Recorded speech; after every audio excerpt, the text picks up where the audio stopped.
ஒருத்தங்க வந்து என்னை ரொம்ப நேரமாக கொடுமைப்படுத்திட்டு இருக்காங்க. சுவிட்சை அவங்க ஆஃப் பண்ணுவாங்களாம், நான் போடணுமா லைட்டை. இப்போ பாருங்கள், இங்கே பாரு, இங்கே பாரு என்னைய என்ன நினச்சிட்டு இருக்க?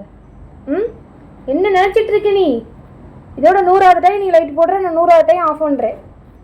நீ ஆஃப் பண்ணுற, நான் ஆன் பண்ணுறேன். இங்கே பாரு, இங்கே பாரு, என்ன நினச்சிட்டு இருக்க நீ? எத்தனை டைம் ஆஃப் பண்ணுவ? அடி பிச்சு விடுவ பார்த்துக்க. அடி கொடுக்கவா? என்ன நினைச்சிட்டு இருக்க நீ? 100 டைம் ஆஃப் பண்ணிட்ட தெரியுமா லைட்ட? இங்க பாரு அத்தைய பாருட்டி, இங்க பாரு. எப்போதும் இப்படி திட்டினா முத்தம் கொடுப்பான் வாயில வந்து, இப்போ கொடுக்க மாட்டான்.